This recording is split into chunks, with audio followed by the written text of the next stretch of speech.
hermeneutiknya Ricker itu kadang dan sering disebut hermeneutika fenomenologis, atau fenomenologinya Ricker itu sering juga disebut fenomenologi yang hermeneutis.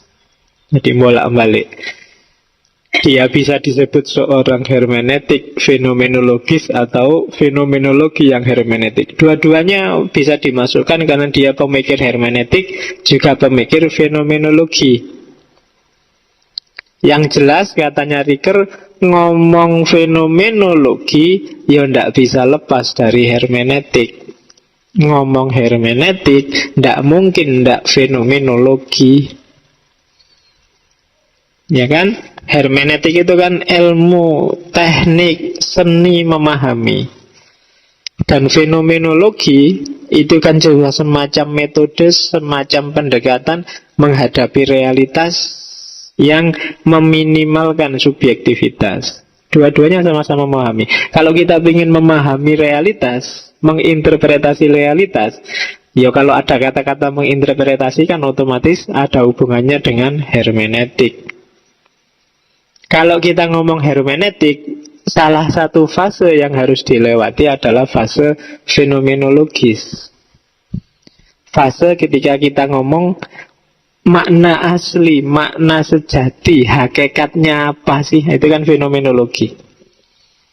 Makanya yang nulis skripsi biasanya sama dosennya, kalau pertanyaannya hakikat, pendekatannya disuruh fenomenologi.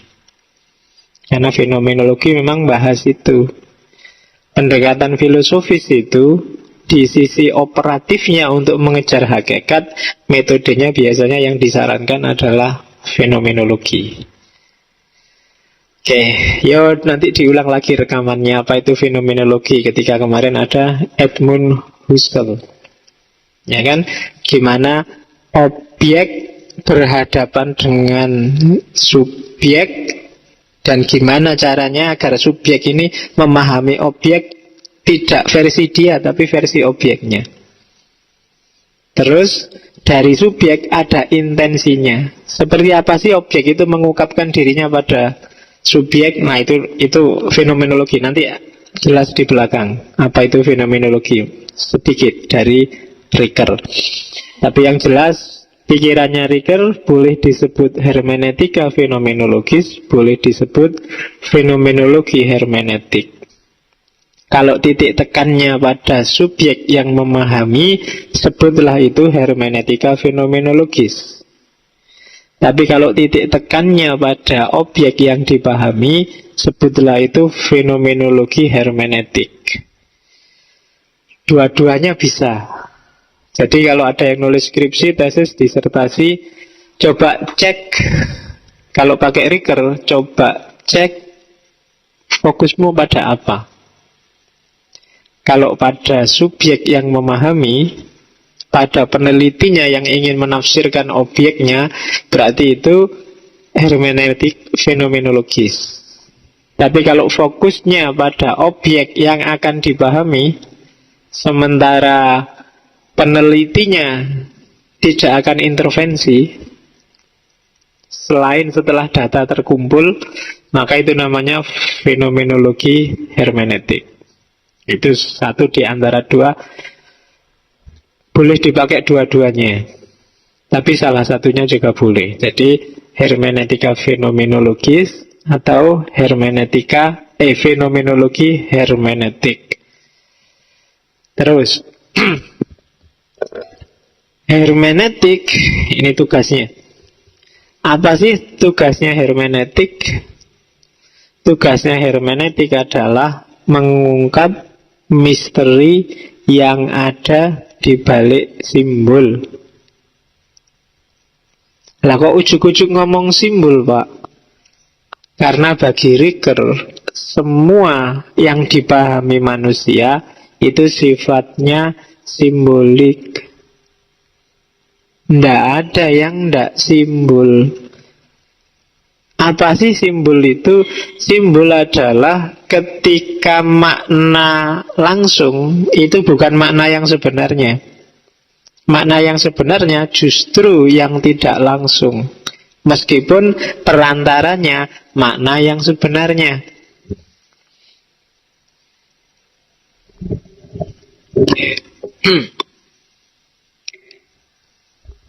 Contohnya teh.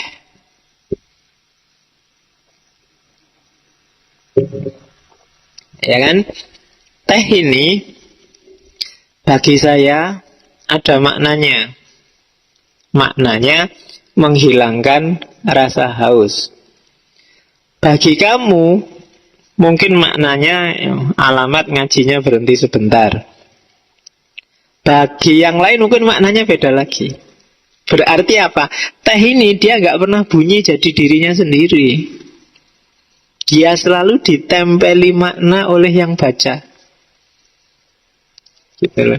Mungkin bagi takmir yang bikin teh, teh ini adalah tugas yang menyebalkan karena setiap kali ngaji dia harus bikin teh.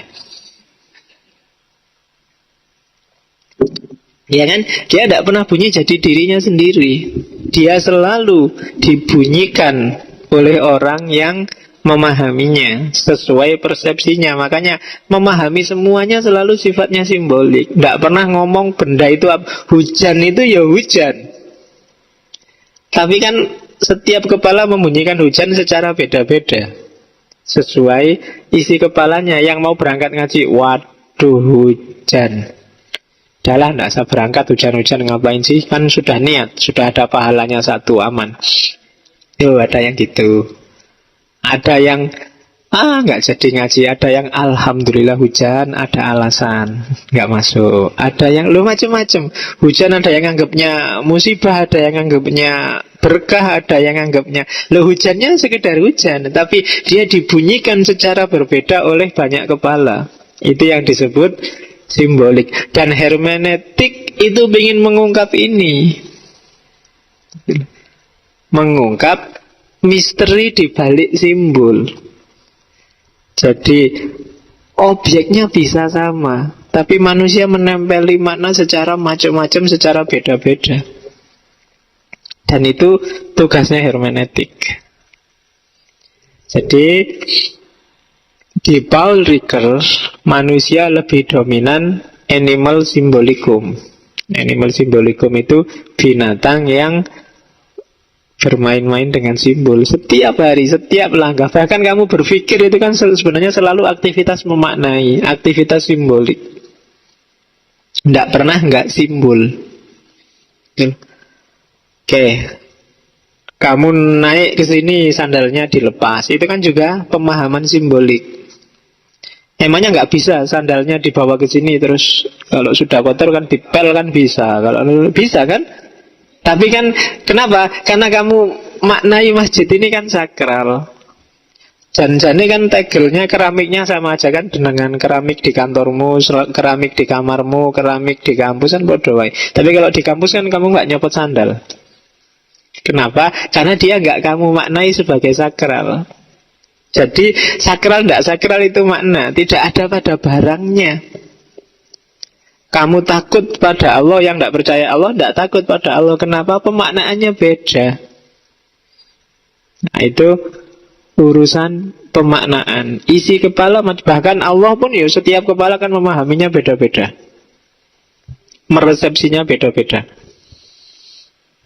Saya ngomong gini karena tadi ada teman yang agak keras cara mikirnya di Facebook itu kan, marah-marah karena ada tulisan saya, ada kalimat Allahnya, cuma lupa nggak tak kasih SWT. Karena bagi dia nulis Allah itu harus selalu ada subhanahu wa ta'ala. Ya subhanahu wa ta'ala. Kalau nggak kayak gitu, itu berarti tasabuh, niru-niru, jangan-jangan sama kayak orang Kristen nulis Allah kan gitu. Yo wis, yang penting sing waras ngalah kalau saya kan. Diajak rame ya susah. Cuma tak tunjukkan saya itu cuma ikut Quran, karena tak lihat ada kata-kata Allah di Al-Quran itu tidak ada yang belakangnya Allah subhanahu wa ta'ala. Nah, di hadis juga tak cari-cari nggak ketemu. Jadi saya takut bid'ah, makanya nggak tak tulis SWT-nya. Oke, sekarang kan orang aneh-aneh mikirnya. Ya, itu termasuk jenis berpikir simbolik juga kan. Cara berpikir orang menempeli makna secara macam-macam dan berbeda sesuai konteksnya masing-masing. Dia melihatnya dari aspek jangan-jangan kita podo sama orang Kristen. Allah ditulisan kan sama-sama. Ya kalau diucapkan sana Allah, sini Allah, itu kan cuma urusan dialek aja. Intinya kan sama, maka dia takut dianggap sama, maka harus ada SWT-nya. Atau jangan-jangan ada yang susah lagi, yang SWT-nya nggak boleh disingkat, ada loh kayak gitu. Dan nggak boleh ditulis Indonesia, ditulis Arab. Makanya banyak buku itu yang Shallallahu Alaihi Wasallam pakai itu, yang pakai kayak Arab itu kan. Saya ada yang buku kayak gitu.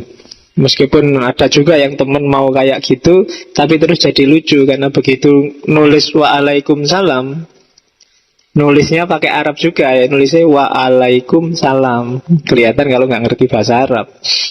Karena Waalaikumsalam itu harusnya kan nulisnya Waalaikumsalam. Harus nakiroh, ada alnya. Cuma karena nggak ngerti bahasa Arab, sing penting pokoknya Arab, bunyinya jadi Waalaikumsalam. Oke, ya. Ya masyarakat kan itu problem real. Kadang-kadang nanyanya juga nggak nyambung. Saya susah jawab kalau pertanyaan fikih yang detail-detail. Pengajian ibu-ibu tanya, Pak, kalau bukan Waalaikumsalam pokoknya jawabnya Kumsalam gitu aja, boleh enggak Pak? Susah kan jawabnya. Pokoknya Assalamualaikum, Kumsalam. Wah, itu boleh nggak jawabnya Pak? Wah, itu kamu harus siap dengan pertanyaan itu. Itu problem real di masyarakat. Nggak mungkin kan ibu-ibu tanya Paul Ricoeur apa Gadamer. Jadi yang ditanyakan itu, kamu harus siap wong intelektual ya. Oke, ya sejauh itulah cara berpikir simboliknya mereka. Oke, jadi hermeneutik adalah disiplin yang tugasnya menyingkap makna di balik simbol. Simbol adalah struktur tanda, struktur penandaan yang makna langsung, makna literernya tidak menunjukkan makna yang sebenarnya, tapi justru makna yang sebenarnya adalah makna yang tidak langsung. Dan ini representasi simbolik yang paling sering ditemui manusia adalah kata-kata, bahasa. Kata-kata pun itu juga karakternya simbolik. Jadi kalau di Paul Ricoeur, apapun jenis, meskipun kata-kata yang tegas, jelas, itu juga sifatnya simbolik.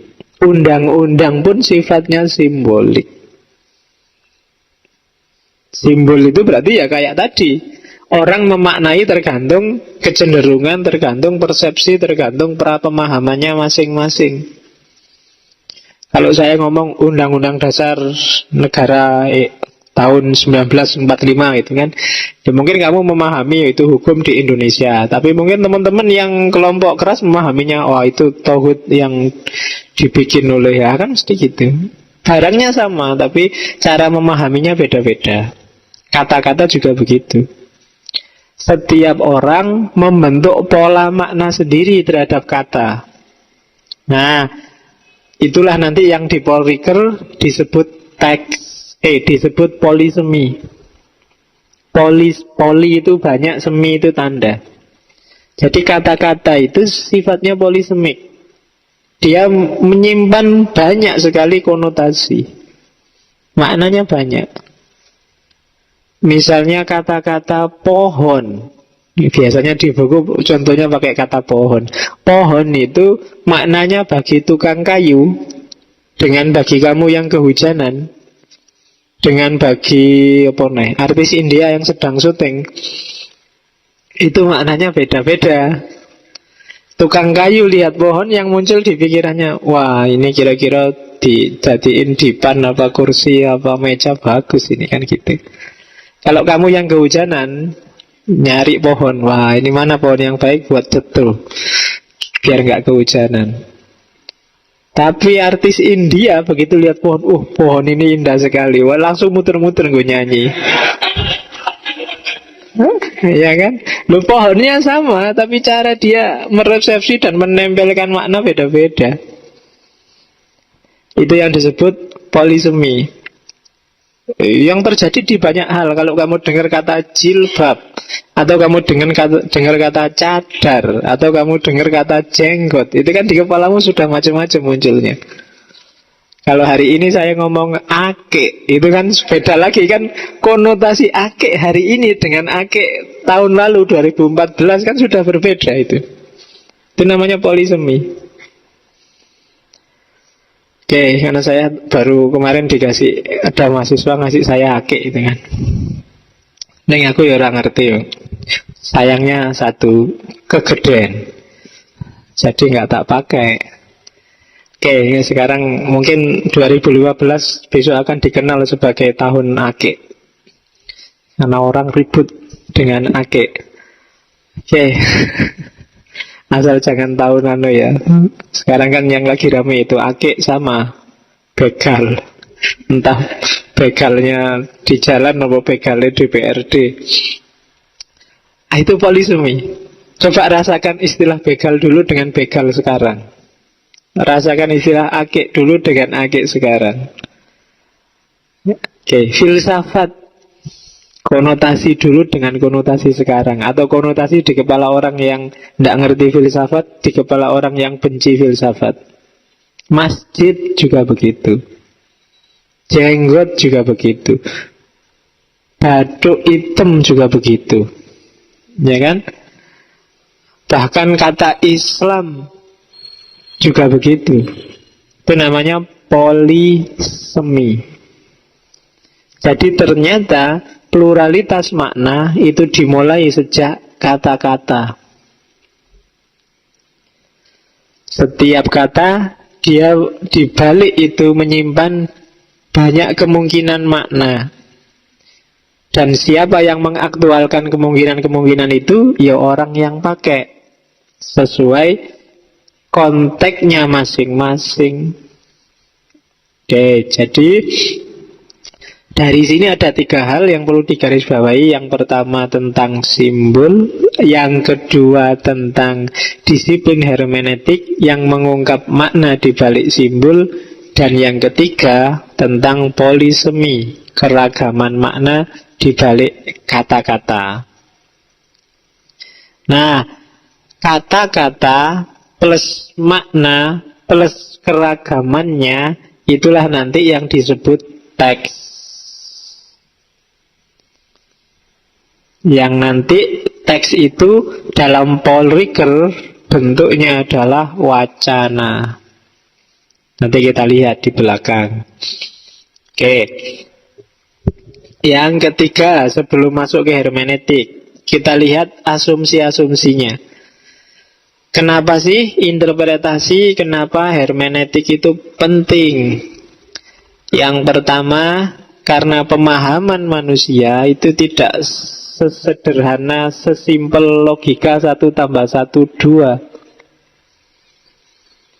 Nanti di teori antropologinya Paul Ricoeur dia menyebut istilah tension, ketegangan. Mungkin kalian pernah sering lihat baca buku hermeneutik yang pakai istilah tension.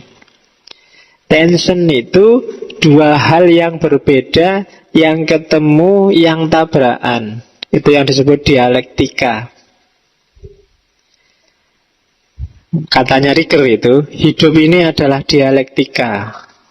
Selalu ketegangan. Misalnya antara kesengajaan dan tidak sengajaan, antara kebebasan dan keniscayaan, antara pikiran dan tubuh.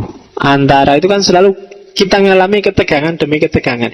Misalnya pikiran dan tubuh. Pikiran mau apa, tubuhnya nggak mendukung.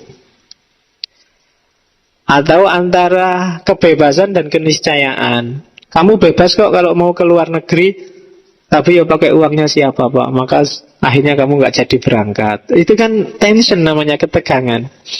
Saya Pak, pinginnya lulus cum laude Pak, tapi otaknya nggak nyampe. Loh, itu kan ketegangan lagi. Hidupmu selalu dalam ketegangan sebenarnya. Saya itu Pak pinginnya ngaji filsafat langsung ngerti apa-apa filsafat langsung anu. Tapi sampai hari ini belum ngerti juga. Itu kan ada ketegangan, berarti ada tension. Iya, makanya nanti ada beberapa tokoh hermeneutik Muslim yang harusnya ketegangan itu melahirkan teori baru, melahirkan konsep baru. Itu yang disebut creative tension.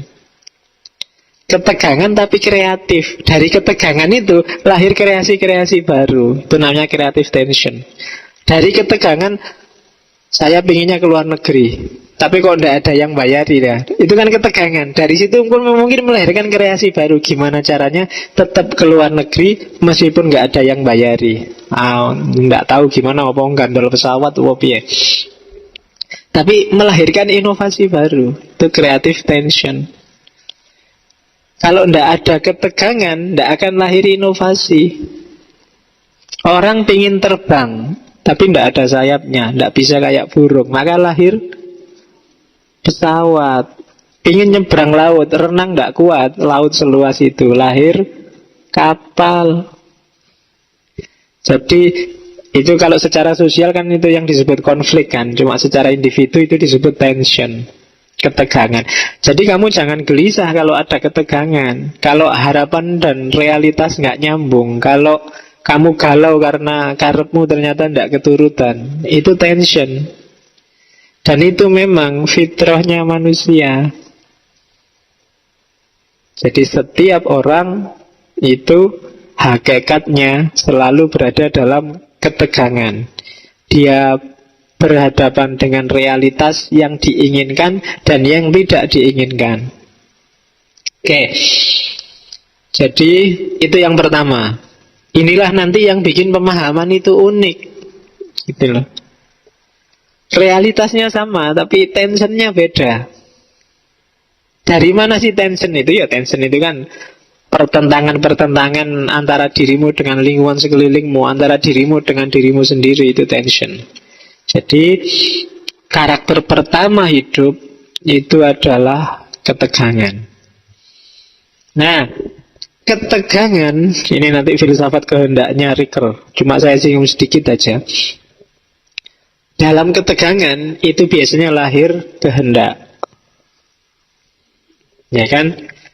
Kehendak itu manifestasinya 3. Yang pertama keputusan, yang kedua gerak tubuh, dan yang ketiga persetujuan.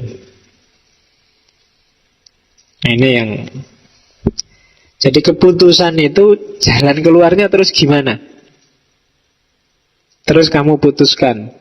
Cuma setelah memutuskan itu dia belum jadi kehendak yang utuh kalau kamu nggak menjalankan keputusan itu. Atau ada bagian yang nggak kamu setujui. Itu misalnya, tak kasih contoh, nonton film di 21. Kamu sedang judek luar biasa, mengalami tension, enaknya nyari hiburan, terus kamu putuskan, aku harus nonton ke 21. Itu keputusan. Tapi keputusan ini nggak ada gunanya kalau kamu nggak gerak berangkat ke sana beli tiket.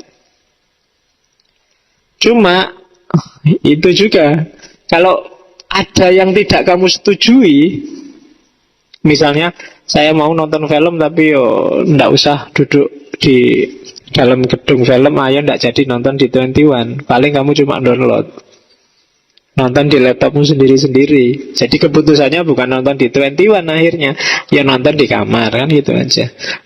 Keputusannya nonton di kamar pun ya nggak akan jalan kalau kamu nggak gerak untuk nyetel film, nggak gerak untuk download, dan ada bagian tertentu yang nggak kamu setujui. Ya entah apa itu, misalnya saya nggak setuju kalau pakai listrik lama-lama, misalnya, ya nggak jalan, sudah. Jadi kehendak itu baru berwujud kesadaran, belum kehendak murni kalau dia tidak ada keputusan, tidak ada gerak tubuh, tidak ada persetujuan.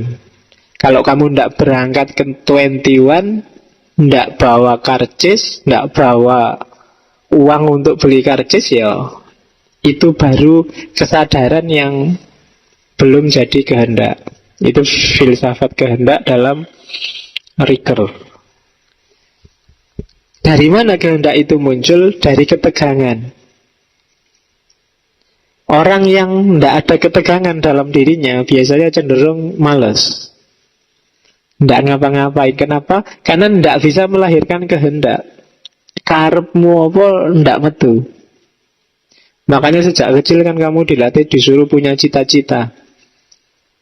Meskipun nggak tercapai, tapi kamu jalan kalau punya cita-cita. Kalau nggak punya cita-cita, ya mandek. Makanya sekarang kalau kamu sedang tidak punya cita-cita, bikin aja cita-cita. Tidak apa-apa wis. Meskipun nggak realistis tidak apa-apa. Tapi kamu bisa jalan. Kenapa? Karena punya tujuan. Kalau nggak punya tujuan ya tidak mungkin kamu jalan kan. Boleh kamu sekarang, Pak, saya cita-citanya pingin jadi general manager di perusahaan internasional. Usur apa-apa. Meskipun agak khayal dikit, tapi kan tidak apa-apa. Kamu punya target sehingga kamu bisa jalan ke sana. Tapi kalau tidak punya apa, targetmu apa mas? Kira-kira setahun 2 tahun ini? Saya mengalir aja pak, ya selesai. Mengalir aja ya, mengalirnya kemana kamu tidak tahu ya, alamat itu kan berarti. Pokoknya kuliah sak-sak pak, sementing kiriman masih lancar. Ya sudah, kalau nggak ada tension, kalimat itu kan menunjukkan dalam dirimu tidak ada tension. Ketika tidak ada tension, tidak akan ada kehendak. Kalau tidak ada kehendak, ya tidak akan ada hasil. Itu ketegangan dan kehendak. Terus dari kehendak, dari ketegangan itulah nanti lahir aksi, termasuk aksi berpikir, aksi membaca. Dan dari situ nanti lahir simbol-simbol yang merangsang orang untuk berpikir, untuk refleksi diri. Nanti ada filsafatnya sendiri kalau di Paul Ricoeur, gimana refleksi diri itu. Jadi basis yang pertama tadi, basis ontologisnya Ricoeur, yang pertama bahwa manusia itu selalu berada dalam tension. Dan yang kedua, tension akan melahirkan kehendak, dan kehendak akan melahirkan simbol-simbol, dan simbol-simbol akan melahirkan pikiran. Alurnya begitu filsafat manusianya Paul Ricoeur.